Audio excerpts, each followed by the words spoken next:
verses 1 through 6. Let's have a little Bible study. Most assuredly, Jesus said in verse 1, I say to you that he who does not enter the sheepfold by the door, but climbs up some other way, the same is a thief and a robber. But he who enters by the door is the shepherd of the sheep. To him the doorkeeper opens, and the sheep hear his voice, and he calls his own sheep by name, and he leads them out. And when he brings out his own sheep, he goes before them, and the sheep follow him, and they know his voice. Yet they will by no means follow a stranger, but will flee from him, for they do not know the voice of the stranger. You notice all this voice. Verse 3, voice. Verse 4, voice. Verse 5, voice. Now look at verse 6. Jesus used this illustration, but they didn't understand the things which he spoke to them. How many times? I mean, aren't you glad when the disciples finally say, we didn't get it? You know, and then he explains stuff. Like Matthew 24 is an example. They said, when is all this stuff in the future going to happen? And Jesus launches into 2 chapters of the future. I mean, aren't you glad they didn't understand? Okay, number 1, I would assume the vast majority of us this morning are followers, lovers of Jesus Christ, born-again Christians. We hear and follow Jesus, our good shepherd. He leads us by his voice. We hear, we know him, we fall behind him, following him. That's the evidence of salvation. If someone wants to know they're saved, it isn't the baptism certificate. It isn't when they went forward and prayed the prayer at the Billy Graham crusade or whatever. Today, are you hearing, responding, and following to Christ? Most people speak of salvation like it's something that happened so far ago they hardly remember it. It's not this moment alive event in their life. See, it's a relationship. It's a person who lives within me. And it's Paul. You know what Paul's testimony was? Galatians 2:20, I'm crucified with Christ, nevertheless I live, yet not I, but Christ lives in me. And the life I'm living this moment in the flesh, I live by faith in the Son of God. And then here's the essence of salvation, who loved me and gave himself for me. The substitutionary. Paul said, I'm going through life clinging to the person who died in my place, and they're my only hope of salvation. Not all the books I've written, not all the sufferings I've made, not all the miraculous things I've done. I am clinging not to what I have done, but to what the Lord did in my place, bearing my sin, and I'm responding and following him. Okay. Now, we're going to bump into some of these I am statements. There are 7 of them in the Gospel by John. I am the bread of life. So that means a Christian hungers for Jesus. I am the light of the world. So a Christian walks in the light of Jesus. We've been turned from darkness to light. We no longer love the darkness. We don't want our deeds hidden. We want everything in our life to be open for the world to see, because they will see what a wonderful change in my life has been wrought since Jesus came into my heart. Then we get to chapter 10. Those were in chapter 6 and 8. And look at that. Bread of life is 4 times in chapter 6. That's at Capernaum Synagogue. That's why I told you we always have communion there when we take groups over there, because, I mean, that's where it was launched, where Jesus said, my body and my blood and partaking of me. And I'm the light of the world is in chapter 8, remember, right after the woman taken in adultery. But look at chapter 10. I mean, this is the only chapter that gets 2 I am. Big declarations. Number 3 there, I am the door of the sheep. We come through Jesus. Christianity is exclusive. Boy, the world doesn't like that. They want inclusion. You know, I was just teaching in November in Italy. And we were teaching at many sites around Italy, Bible training centers. And I got, the weekends, usually I get off. And I went to Assisi, St. Francis of Assisi. Do you know what's at Assisi in Italy? The Interfaith Center of the Roman Catholic Church. I couldn't believe it. I took so many pictures.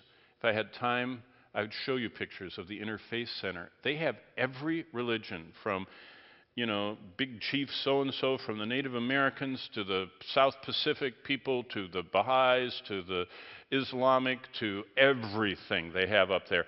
And there's a center, and it says that there's a way we can find all of these, different religions can find a way together. Jesus couldn't find that way. He said, there is one way, and I am the one way. And it's not many roads. It's one road, and that road is a person, and that person is God incarnate as the Son. I am the door of the sheep. We can only come through Jesus, period. He says that twice. Then look at the fourth one.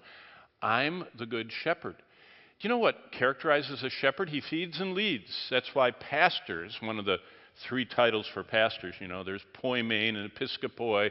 You know all of that from the Greek language. But the poimen one is the idea of one who feeds and leads. And that's what Peter calls pastors. They're feeding leaders. They feed from the word and they lead in a biblical example like Paul when he said, be followers together of Christ, even as I also am. So follow me like I'm following Christ. And that's what a pastor should say. Well, who we're following is right there. I am the good shepherd. We follow Jesus. He says that twice. Then he goes on. You all know from Lazarus, I am the resurrection and life. We put our faith in Jesus. Remember, whosoever lives and believes in me shall never die. Believe this. I always love doing funerals. I've done hundreds of funerals, and I love that ending, that verse. And I look at the crowd and I say, do you believe that? Do you? See, we're supposed to be absolutely confident that our faith, our hope, our trust, our assurance of everything is in Christ. And then I'm the way, the truth, and life. We follow the way. We believe the truth. We live the life. There'd be a lot less problems in American Christendom if we followed the way, believed the truth, and lived the life. Wow. And then finally, I'm the true vine. We abide in Christ. So chapter 10 is just a gold mine. This all comes, though, from all those Jehovah. Jehovah really isn't a word from the Bible. There's no J in Hebrew, okay? But it's okay to say it. It's from the German influence of, but I'm not even going to get into that. I teach too much church history. But it's Yahweh, that's actually how you pronounce that word. But it's okay to say Jehovah. I'm just saying, it's kind of like someone coming up and saying that I'm going to, and they mispronounce your city. And you go, I can tell you're not from here. Well, if you're from the Bible world, it would be not Jehovah, but Yahweh. But Yahweh Ra'ah is the Lord is my shepherd. That's one of the most beloved Old Testament passages. And Yahweh Yireh, or Jehovah Jireh, which no one in the Bible would have ever said, but it's okay to say it. But Yahweh Yireh, all the J's are Y's. If you want to really act like you're a scholar, start pronouncing it that way and say, that Yehoram instead of Jehoram. No, don't. It'll mix everybody up. It's okay. Yahweh Shalom, the Lord is our peace. Yahweh Rapha, the Lord is our healer. Tzidkenu, the Lord is our righteousness. Nisi, he's our banner of victory. Shammah, he's with us. But that first one ties us right to John 10. And the Good Shepherd from the 23rd Psalm is the New Testament Good Shepherd. So when you read Psalm 23:4, and he says, yea, though you are going to walk someday through the valley of the shadow of death, you don't have to be afraid of that, because I'm going to be with you before, and I'm going to walk you through the valley, and you are going to escape the cold, dark horrors that the pagans know of the grave, and I'm going to take you, verse 6 of Psalm 23, to dwell with me forever. So that's our appointment.